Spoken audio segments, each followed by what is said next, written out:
गुजराती माणसाला जसा व्यवहार कळतो ना तसा कोणाला कळत नाही. ही जी गुजरात्यांची उद्यमशीलता आहे त्याचं काही ॲप्लिकेशन मोदींनी राजकारणात केलेलं दिसतं. मोदींनी भाषण काय केलं, जो 3 राज्यामध्ये भाजपला विजय मिळाला हा गरिबांचा, महिलांचा आणि युवकांचा विजय. काय संबंध आहे? मग काँग्रेसलाही 40% मतं आहेत, मग त्याच्यातही महिला आहेत, गरीब आहेत, मग त्यांचा पराभव झाला का? सिरियस पॉलिटिकल डिबेट होतच नाही. ही मोदींची फार मोठी सोय आहे.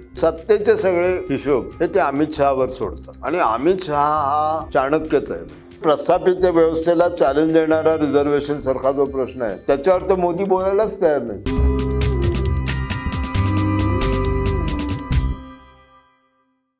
गंगेच्या काठावर भाजपनं राजकीय संस्कृती कशी जोपासली? येत्या 10 वर्षात जातीचा आणि आरक्षणाचा प्रश्न नक्की कसा इव्हॉल्व्ह होणार? AI मुळे सरकारची डोकेदुखी वाढणार की थांबणार? राज्याचं आणि देशाचं राजकारण सोशल मीडिया नक्की कसं इन्फ्लुएन्स करणार? श्रीमंत व्हायचं म्हणजे नक्की काय करायचं? अशा फ्युचरिस्टिक प्रश्नांवरचं इन्साइट्स देणारा व्हायटल कंटेंट नेटवर्कचा पहिला दिवाळी अंक द इन्साइट. प्रकाशक विनायक पाचलक, संपादक सचिन परब. अंक घरपोच मागवण्यासाठी डिस्क्रिप्शन मध्ये दिलेल्या लिंकवर क्लिक करा. शिवाय अंक सर्व प्रमुख स्टॉल्सवर देखील उपलब्ध आहे.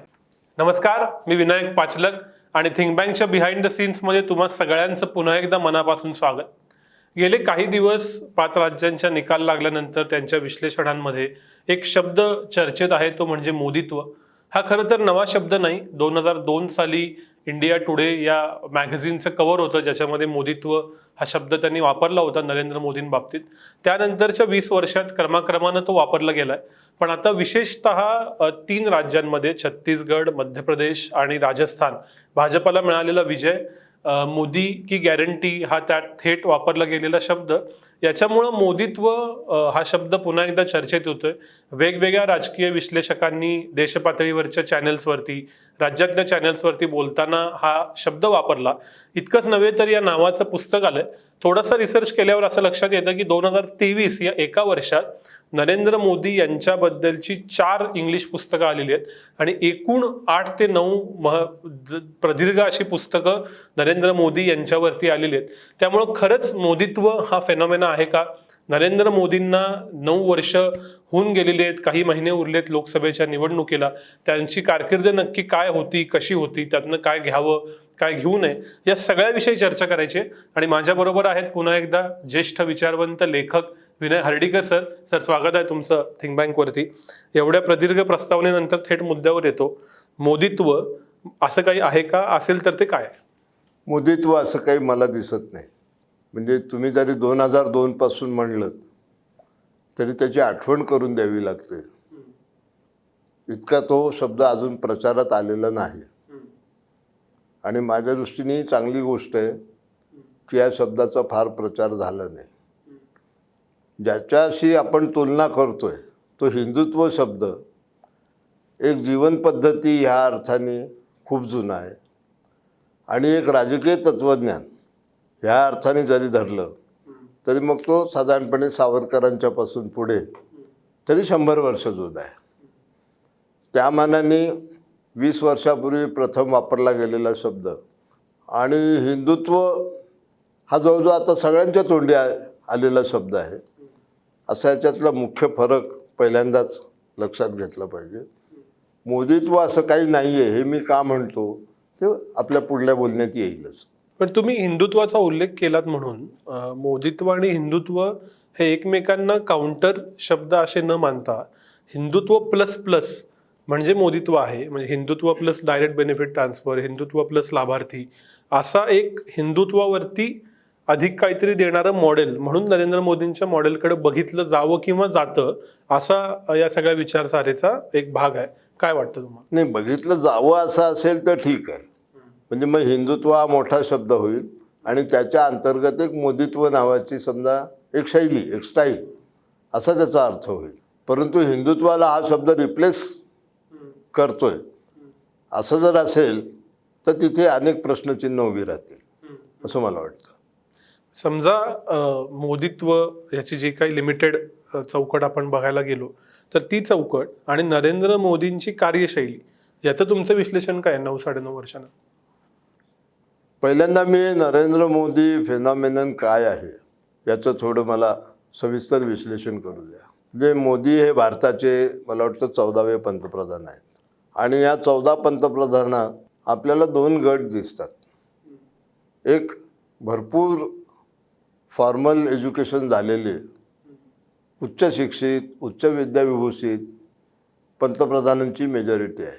मी त्याच्यामध्ये पहिलं नाव अर्थातच नेहरूंचं येतं.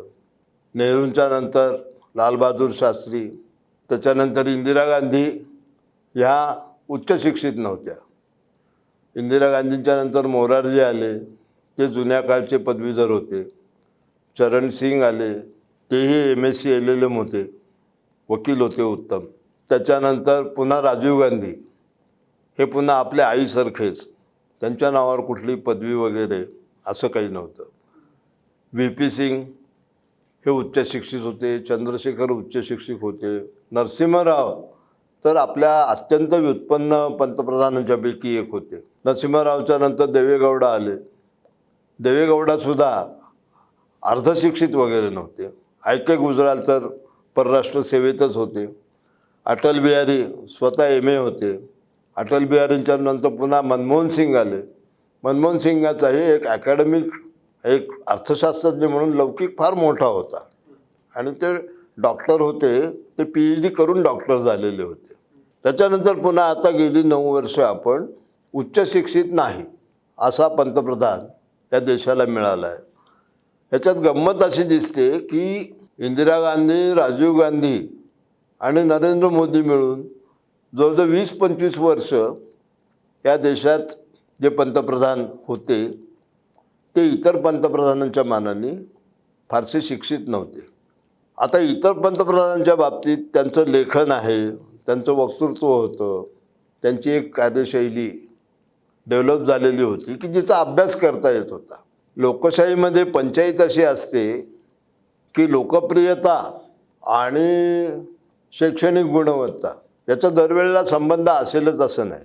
अशा वेळेला होतं काय, त्या लोकांच्या भोवती भाडोत्री विद्वान गोळा होतात आणि मग ते या माणसांच्या म्हणजे असे जे ज्यांचं स्वतःचं काही वाङ्मय नाही आहे अभ्यास करायला किंवा असं काही त्यांचा वक्तृत्वाचाही, जसं अटल बिहारींच्या भाषणांचे मोठमोठे संग्रह उपलब्ध आहेत, तसाही काही संग्रह नाही, परंतु लोकप्रिय आहेत. पण त्याच्याभोवती हे भाडोत्री विद्वान गोळा होतात. मग ते त्यांच्या अंगी असलेले नसलेले गुण त्यांना चिकटवायला लागतात. म्हणजे भर्तृहरीचं जे नीतिशतक आहे त्याच्यात एक श्लोक असा आहे की सर्वे गुणः कांचनम आश्रयन्ते. जे सगळे गुण पैसेवान माणसाला चिकटवले जातात. कोणकोणते गुण? यस्यास्ति वित्तम, म्हणजे ज्याच्याकडे पैसा आहे. स नरः कुलीनः, तो कुलीन असतो. स पंडितः, तो विद्वान असतो. स श्रुतवान, बहुश्रुत असतो. गुणज्ञः, तो इतरांचे गुण जाणणारा असतो. स एव वक्ता, तो चांगला वक्ता पण असतो. सच दर्शनीयः, तो पाण्यासारखाही असतो, प्रेक्षणीय असतो. सर्वे गुणः कांचनम आश्रयन्ते. लोकशाहीची भानगड अशी आहे की सर्वे गुणः पावरम आश्रयन्ते, की ज्याच्या हाती राजकीय सत्ता आहे आणि ज्यांना आपण सुशिक्षित किंवा इंटेलेक्च्युअल समजतो ना, त्यांची अशा लोकप्रिय व्यक्तींच्याबद्दल एक लव्ह हेट रिलेशनशिप बघायला मिळते. म्हणजे एरवी राजकारणी मंत्री यांना शिव्या देतील, पण सार्वजनिक ठिकाणी एखाद्या लोकप्रतिनिधी हाक मारली, आपलं नाव लक्षात ठेवलं, खांद्यावर हात ठेवला, काय कसं काय हे विचारलं तर इगो कुठेतरी आतमध्ये सुखावलेलाही असतो. तर अशी मंडळी मग अशा करिश्मा असलेल्या, आता करिश्मा नेमका कशातनं येतो हा मोठा यक्ष प्रश्न आहे. मोदींचा करिश्मा किती, मोदींचं नशीब किती, असे याच्यामध्ये 2 प्रश्न. आणि तिसरं, मोदींच्या कार्यशैलीचा प्रभाव किती. हे सगळं ज्या वेळेला मोदींच्या नंतर चालू राहील त्यावेळेला आपल्याला मोदीत्व या शब्दाच्या जवळ जाता येईल. मला स्वतःला हा करिश्मा खरोखर नैसर्गिक किती आणि बाहेरनं चिकटवला जाणारा किती. आणि म्हणून ते ज्या वेळेला चांद्रयान यशस्वीपणे भारताचं उतरलं चंद्रावरती, अवघड जागी उतरलं, ह्या सगळ्या कौतुकास्पद गोष्टी आहेत आणि हे यश शास्त्रज्ञांचं होतं. आपण हाही मुद्दा बाजूला ठेवू की जगाच्या पहिल्या याच्यानंतर 50 वर्षांनी हे सगळं भारताने केलं. हाही मुद्दा बाजूला ठेवू. त्यावेळेला काँग्रेसच्या एका नेत्यांनी मार्मिक टिप्पणी केली ती की निदान हे मोदींच्यामुळे झालं असं तुम्ही म्हणू नका. तर असे विद्वान, असा जो लोकप्रिय नेता आहे आणि त्या बाबतीत मोदींची हेवा करावा अशी परिस्थिती आहे. निरनिराळे उपाय लोकांनी करून पाहिले, पण मोदींचा करिश्मा काही कमी होत नाही आहे, ही वस्तुस्थिती आहे. आणि मग त्यामुळे मग असे शब्द प्रचारात यायला लागतात. आणि अजून एक आपली ती कॉलोनियल गुलामगिरी कायम आहे असं मला वाटतं. एखादा शब्द आधी इंग्लिशमध्ये वापरला जातो आणि त्याच्यानंतर तो मग प्रादेशिक भाषामधल्या पत्रकारितेमध्ये तो रूढ शब्द होतो. त्यामुळे मोदीत्व हा शब्दसुद्धा आधी इंग्लिशमध्ये आला असेल. तर मग मोदींच्या कार्यशैलीचा आपल्याला त्याच्यामध्ये विचार करावा लागेल की व्हॉट क्लिक्स. आणि मोदीच जसं सांगतात की मी सगळ्यांना पुरून उरलो आहे, इथे हेही सांगायला पाहिजे की पुन्हा भर्तृवाडीचाच उल्लेख करून की ज्या वेळेला तुमचा अभ्युदय होत असतो, तुम्ही सतत वरच्या पातळीवर जात असता, त्यावेळेला इतरांच्या बाबतीत उदार असावं, क्षमाशील असावं, संकटामध्ये धैर्य ठेवावं, युद्धामध्ये तलवार चालवावी, सभेमध्ये चातुर्याने बोलावं. परंतु तुमचा उत्कर्ष होत असताना इतरांच्या बाबतीत तुम्ही उदार आणि क्षमाशील असावं, स्वतःबद्दल कमी बोलावं.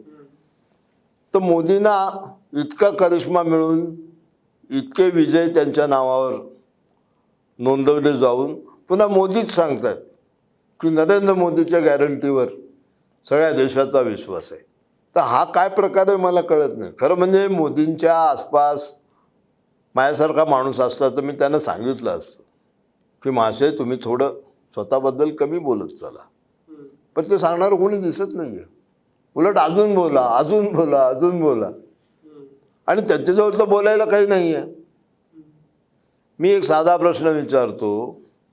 माझे पॉलिटिकल करिअर ही मी एक आणीबाणीविरुद्ध छोटंसं काहीतरी केलं म्हणून आहे.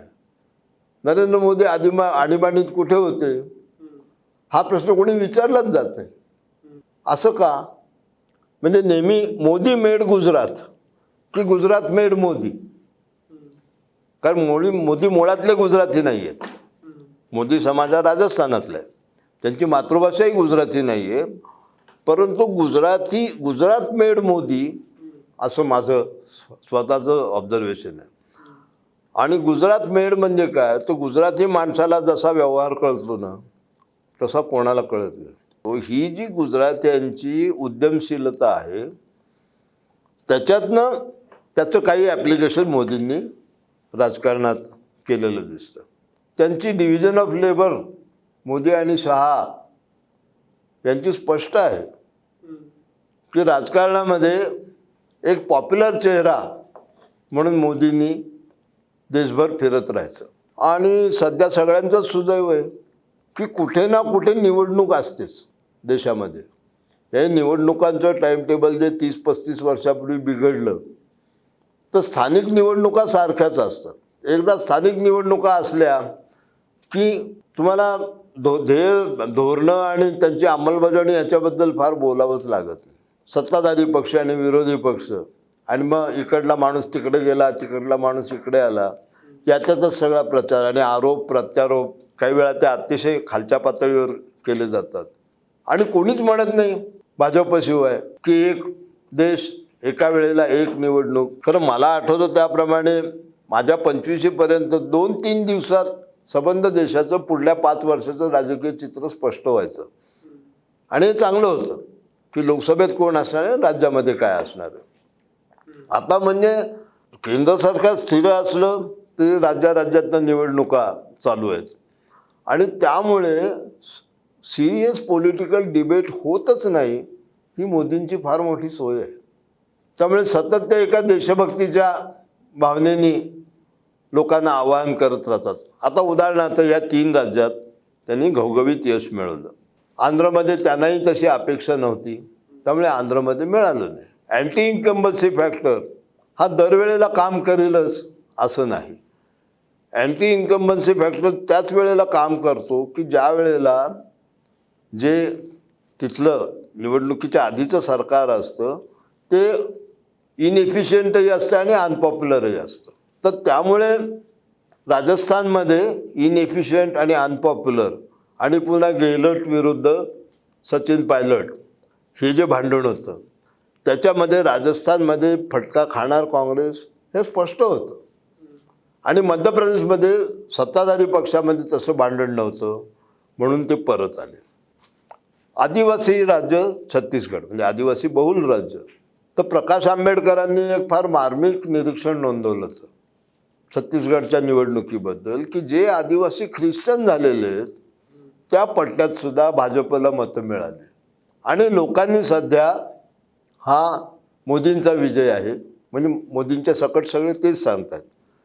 म्हणून हे निवडणूक निकाल आल्यानंतर लोकसभेत मोदी आले तेव्हा भाजपचे सगळे लोक मोदी मोदी मोदी करत बसले. हे तर इतकं बटबटीत आणि असभ्य आहे. पण ठीक आहे त्यांना करू देते. खरं कारण काय आहे तर आमचे पत्रकार मित्र देवेंद्र गावंडे यांचा कालच लोकसत्तेमध्ये लेख आला आहे. त्यांनी असं म्हटलं आहे की जनजाती सुरक्षा समिती नावाचा एक नॉन पॉलिटिकल प्लॅटफॉर्म हा भाजप आणि संघ या दोघांनी मिळून त्या भागात फ्लोट केलेला आहे. आणि तो असा प्रचार करतो म्हणजे आपल्याकडे जाती व्यवस्था ही इतकी जुनी आहे की धर्म बदलला तरी जात घेऊनच माणूस त्या धर्मात जातो. आणि हा जाती संस्थेचा विजय एका अर्थाने आणि धर्म बदलल्याने भारतीय माणसाची सामाजिक स्थिती बदलत नाही याचाही तो पुरावा आहे. आणि ह्या जनजाती सुरक्षा समितीतर्फे असा प्रचार चालू होतो की तुम्ही त्या धर्माचे जर स्वतःला म्हणून घ्याल तर तुमचं रिझर्वेशनमधनं तुमचं नाव कट होईल. डिलिस्टिंग असं त्याला शब्द वापरला जातो.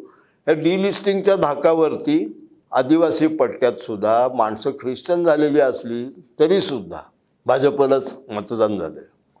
माझं म्हणणं आता ह्या विश्लेषणामध्ये मोदी करिश्मा कुठे आहे? कुठेच नाही आहे. त्या राज्यातली कारणं आहेत पण सगळे मोदींच्या नावावरच जमा केलं जातं. याचं कारण असं आहे की भाजपमध्ये मोदींना कोणीही प्रतिस्पर्धी नाही. ज्या वेळेला दुसऱ्या वेळेला मोदी प्रचंड बहुमताने म्हणजे वाढलेल्या बहुमताने निवडून आले 19 साली त्यावेळेला मी म्हटलं होतं की एवढे जर बहुमत झालं तर मोदींचा विरोधक भाजपमधनंच येईल. जसं राजीव गांधींच्या वेळेला झालं. राजीव गांधींना 400 जागा मिळाल्या लोकसभेत. त्यावेळेला हे सिद्ध झालं की त्यांचा विरोधक हा काँग्रेसमधनं आला आणि वर्षभराच्या आत व्ही.पी. सिंग फेनॉमेनन उभं राहिलं. मोदींचं सुदैव आहे त्यांच्या पक्षात त्यांना 3 प्रतिस्पर्धी असू शकत होते. अरुण जेटली होते, त्याच्यानंतर सुषमा स्वराज होत्या. या दोघांना तर आजारपणानेच संपवलं. माझे मित्र प्रमोद महाजन हे सुद्धा त्या स्पर्धेत असू शकत होते. आणि त्याच्यानंतर त्या पिढीचा कोणी नेताच नाही आहे भाजपमध्ये ज्याला काही राष्ट्रीय अपील असू शकतं. आणि हे इंडिया आघाडीचं काय बोलावं म्हणजे already they have thrown in the towel. Prakash Ambedkar म्हणाले सध्या तरी मोदींनी सगळ्यांना झोपवलं आहे. आणि चिदंबरमचा लेख आलेला आहे गेल्या रविवारी. त्याच्यात चिदंबरम म्हणतात सध्या तरी पुढच्या निवडणुकीत वारं मोदींच्याच बाजूने वाहणार हे स्पष्ट आहे. आणि आज परत योगेंद्र यादवांचा लेख आहे त्याच्याही मध्ये या इंडिया गठबंधन जे आहे आणि तिथे एक सांगायला पाहिजे मोदी यांनी इंडियाला घमंडिया म्हणून कुचका विनोद केला तो चुकीचा होता हे बहुतेक त्यांच्या किंवा कोणाच्या तरी लक्षात आलं आणि आता त्यांनी तो शब्दप्रयोग थांबवला आहे पहा. आणि ही चांगली गोष्ट झाली.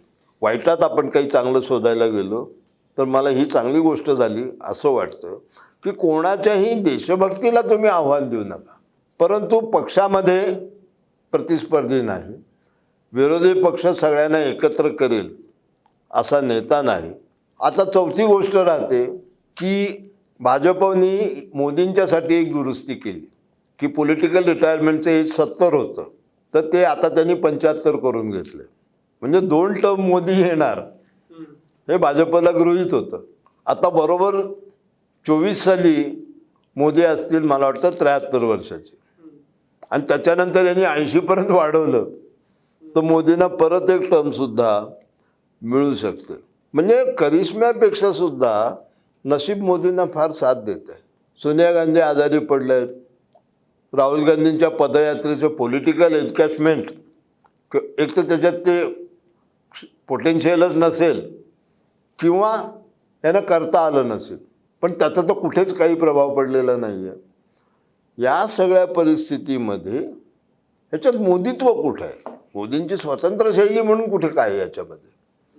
हे तर सगळे इतर सगळे घटक आहेत. They are outside factors which are helping him, आणि ते त्यांचं नशीब आहे. आणि त्याच्याबद्दल तुम्ही किती बोटं मोडली. मोदींची स्टाईल काय आहे सध्या? तर मी एक सांगितलं की सत्तेचे सगळे हिशोब हे ते अमित शहावर सोडतात. आणि अमित शहा हा चाणक्यच आहे. म्हणजे हे चंद्रगुप्त चाणक्य असं काहीतरी वाटप यांनी करून घेतलं. म्हणजे अजूनही शिवसेनेला नेमकं अमित शहाने काय आश्वासन दिलं मुख्यमंत्रीपदाच्या बाबतीत आणि ते पाळलं का पाळलं नाही हा प्रश्न अजूनही अनिर्णित आहे. ज्याच्यामुळे महाराष्ट्रातलं सध्या गेले 4-5 वर्ष जे राजकारण सगळं ढवळून निघालं. ढवळून म्हणजे त्या 500 लोकांच्या पुरतं. तर डर्टी जॉब अमित शहानी करायचं. आणि अमित शहाच्या जाड कातडीचा मला हेवा वाटतो. म्हणजे हिंदीत जे वाक्य ना, टस से मस नाही होता. त्याला किती तुम्ही टोचा टीका करा, त्या अजिबात पर्वा करत नाही तो माणूस. त्याला करायचं ते करून मोकळा होता. मोदींनी भाषण काय केलं? भाषणातला एक मुद्दा, मोदी की गॅरंटी पर देश की जनता विश्वास रखती है. आणि दुसरं असं केलं की हा जो 3 राज्यामध्ये भाजपला विजय मिळाला हा गरिबांचा, महिलांचा आणि युवकांचा विजय. काय संबंध आहे? पण टाळ्या पडतात. मग काँग्रेसलाही 40% मतं आहेत. मग त्याच्यातही महिला आहेत, गरीब आहेत आणि युवक आहेत. मग त्यांचा पराभव झाला का? परंतु आपल्याकडे एकूणच माणूस खणखणीत बोलणारा असला, बेधडक बोलणारा असला तर तो जास्त, म्हणजे आपल्या कोल्हापुरी भाषेचं रेटून नेणारा की काय होईल ते बघून घेऊ नंतर, आत्ता बोलायला खणखणीत आहे अशा पद्धतीचं बोलणारा माणूस पॉप्युलर होतो. अभ्यासू माणूस लोक भाषणाला टाळ्या वाजवायला लागतात. हे जर 3 गट तुमच्या मागे असले आणि काँग्रेसला जर 40% मतं मिळत असली, मग त्यांच्या मागचे कोण आहेत मग? पण हा प्रश्न त्यांना कोणी विचारणारच नाही. कारण आपली जी निवडणूक पद्धती आहे त्याच्यामध्ये फर्स्ट पास द पोस्ट, जो सगळ्यात जास्त मतं मिळवेल तो. म्हणजे अजूनही मी या देशामध्ये ज्या वेळेला मतदान होईल आणि विजयी उमेदवार आणि पराभूत उमेदवार यांच्यामध्ये समजा अगदी कमी फरक आहे, तर मला असं वाटतं काहीतरी कायदा दुरुस्त केला पाहिजे. 5 आणि 6 मतांच्या फरकाने विधानसभेचे निकाल लागलेले आपण पाहिले. हा काय निकाल आहे का? तर त्या दोघांनाही आमदार म्हटलं जाईल. अशी कायद्यामध्ये व्यवस्था केली पाहिजे, दुरुस्ती केली पाहिजे. ही पातळी आपल्या लोकशाहीला गाठायला खूप वेळ लागणार आहे. परंतु आम्हाला मतं देणारे सगळे देशभक्त, आम्हाला मतं देणारे सगळे खुश आहेत. त्याच वेळेला तेवढीच मतं जर दुसऱ्याला मिळाली असतील आणि आहेत मिळालेली, त्याचा तुम्ही काय विचार करताय? काही विचार त्याच्यामध्ये दिसत नाही. आणि ह्याला एकटे मोदी जबाबदार नाहीत. ह्याला देशाचा एक अबोल कौल आहे, विशेषतः हिंदू समाजातला जो मध्यप्रवाह आहे त्याचा, की काँग्रेसने मुसलमानांना झुकतं बाप दिलं. आणि काँग्रेसची सुरुवातीची वोट बँक ही मुस्लिम, दलित आणि त्या भागातले उच्चवर्णीय अशीच होती. त्याच्यामुळे हे संबंध UP आणि बिहार आणि हिंदी पट्ट्यामध्ये OBCंचं आणि इतर उच्चवर्णीय जाती ज्यांना सत्तेमध्ये वाटा मिळाला नव्हता त्यांचं राजकारण उभं राहिलं. आता मोदींची वोट बँक आहे, तर एक वोट बँक म्हणजे गरिबांची. आणि मी ह्या स्कीम सुरू झाल्या तेव्हापासून मी सतत हे म्हणत आलेलो आहे की गरीब आहेत, त्यांची गरिबी हटवली पाहिजे. फक्त आरक्षणामुळे सगळ्यांची गरिबी हटणार नाही, इतक्या नोकऱ्या कधीही असणार नाहीत. त्यामुळे गरिबी हटवण्यासाठी वेगळं काहीतरी केलं पाहिजे. मोदींच्या बाजूने काय बोलता येईल? तर असे जे गरिबी रेषेच्या खालचे कुटुंब आहेत त्यांना ते डायरेक्ट मदत पोचवत आहेत. सुदैवाने मधल्या काळात इतका बदल झाला की सगळ्यांची बँकेत खाती आहेत आणि काही ठिकाणी तर वस्तुरूपच मदत जाते, शिधा पोचवला जातो. आणि अशी काहीतरी देशात मागला त्यांनी सांगितलेला आकडा म्हणजे अडीच कोटी कुटुंब समजा असली खरोखर, म्हणजे 25 कोटी जनतेला या स्कीमचा लाभ मिळतो आहे. पण ते सगळेच मतदान करतात की नाही वगैरे हा विषय पुन्हा राहतोच. पण तरीसुद्धा ही सवय लावू नका. त्यामुळे गरीब ठरण्याची आणि मागास ठरण्याची स्पर्धा सुरू झाली आहे देशामध्ये, की प्रत्येकाला असं वाटतं की गरीब म्हटलं मागास म्हटलं आयतं मिळतं आहे ना. अशी जर समाजाची संबंध कष्ट करून सुखी व्हायची नीतिमत्ताच तुम्ही बिघडवून टाकणार असाल तर तुम्हाला सत्ता मिळत राहील काही काळ, पण ते तुमच्या हातनं एक फार मोठं पाप घडतं आहे असंच माझ्यासारखा माणूस म्हणेल. हाताला काम दिलं पाहिजे, कामाचा योग्य मोबदला दिला पाहिजे आणि त्याच्यातनं सुखी जगण्याची हमी पाहिजे. दुसरे महिलांच्या सक्षमीकरणाचं आम्ही अमुक करतो, बेटी पढाओ बेटी बचाओ हे सगळं चालू आहे आणि त्याच वेळेला महिलांच्या विरुद्ध घडणारे गुन्हेही वाढत चालले. आता गेल्या आठवड्यात स्टॅटिस्टिक्स आले की त्याची संख्या ही वाढत चाललेली. त्यामुळे हे ज्या खास संसदेचं अधिवेशन झालं, ते नारी शक्ती वंदना वगैरे असं छान संस्कृत नावाचं विधेयक आणलं, पण ते तर सगळं घडायला अगदी कमीत कमी म्हटलं तरी 5 ते 10 वर्ष लागतील. म्हणजे महिलांचं सबलीकरण हा अजून दूरचा मुद्दा आहे. पण दुसरी वोट बँक महिलांची आहे आणि तिसरी युवकांची आहे. आणि युवकामध्ये बेरोजगारी फार मोठ्या प्रमाणामध्ये आहे. तर अर्थव्यवस्थेमध्ये जास्तीत जास्त लोकांना सामावून घेता येईल, उत्पादक श्रम अशा प्रकारचे बदल करण्यापेक्षा आता युवकांना अनुदान सुरू करणार. आजच बातमी आहे की ओबीसी युवकांना शिक्षणासाठी काहीतरी 50 का 60 हजार रुपये दिले जाणार. माझ्या मते खिरापत वाटण्याची शैली ही देशाला दूरचा विचार करता इन द लॉंग रन ही अतिशय घातक आहे. आणि दुर्दैवाने इथे कुठलाच पक्ष काही वेगळं बोलायला तयार नाही. म्हणजे वचने किम दरिद्रता म्हणतात तसं. तर मागल्या वेळेला मोदींची घोषणा होती, म्हणजे भाजपची घोषणा होती की आम्ही वर्षाला गरीब कुटुंबाला 6,000ची मदत करू. त्याच्यावर लगेच काँग्रेसची घोषणा आली की 6,000नी काय होणार आहे, आम्ही 12,000 देत जाऊ. पण मुळात तुम्ही श्रम न करता लोकांना नुसतं जिवंत ठेवणं आणि त्याची त्यांना सवय लावणं हे तर इतकं भयानक आहे की ते मोदी करो, भाजप करो, काँग्रेस करो की आणि कोणी करो, त्याचा तर कडाडून निषेध केला पाहिजे. भिक्षापात्र अवलंबिणे जळोजिणे लाजिरवाणे, पण हे समाजाला सांगण्याच्या मनस्थितीत कोणी दिसत नाही आहे. तिसरा प्रश्न, या देशामधले जे मार्जिनलाइजमध्ये मुख्यतः सध्या आदिवासी आणि काही भागातले मुस्लिम. तर आदिवासींचं मी सांगितलंच, जनजाती सुरक्षा अभियानाच्या थ्रू किंवा समितीच्या थ्रू एक डिलिस्टिंगची धमकी ही सारखी देत राहायची. अल्पसंख्याकांना ट्रिपल तलाक नंतर 370 कलम रद्द करून घेणं, ट्रिपल तलाक रद्द करून टाकला आणि काश्मीर हे सर्वसामान्य, आता कोर्टाने तिथे सर्वसामान्य राज्य करून टाकलं, पण निवडणुका घेत नाही. तर हे जे आहे ना ते भारताच्या दृष्टीने मला असं वाटतं ह्या चांगल्या गोष्टी नाहीत. लोकांना गरीब ठरण्याची सवय लावणं, लोकांना फुकट खाण्याची सवय लावणं, महिलांना तुमचं सक्षमीकरण करतो म्हणणं पण ते कायदे पुढे ढकलणं. तसं मला तर असं वाटतं महिलाच्या सबलीकरणाचा जो मुद्दा आहे तो ते शेतीविषयक 3 कायदे केले आणि थोडासा विरोध झाल्यावर ते बाजू घेऊन टाकले. अशी सुद्धा लबाडी याच्यामध्ये असणं शक्य आहे. म्हणजे तुम्ही जी व्होट बँक म्हणून तयार करताय त्याच्या मागच्या ज्या प्रेरणा आहेत, समजा मोदीत्व असलंच, त्या प्रेरणा आज पॉलिटिकली यशस्वी होत असते, परंतु महिला, युवक आणि युवकांना जर खोटी आश्वासनं तुम्ही देत असाल तर एवढा मोठा मतदार वर्ग याची जीवनशैलीच याच्यामुळे भ्रष्ट होईल, बिघडून जाईल असं मला वाटतं. काँग्रेस कल्चर सगळं भाजपमध्ये आलं आहे. मोदींचं स्वतःचं कुटुंब नाही, एवढा जर त्यांचा वैयक्तिक भाग सोडला तर सगळीकडे घराणीच आहेत. भाजपमध्ये सुद्धा सगळीकडे, भाजपमध्ये सगळीकडे मुठभरांच्या हातात सत्ता आहे. सत्ता आहे. भाजपसुद्धा पॉप्युलिस्ट राजकारणच करतं.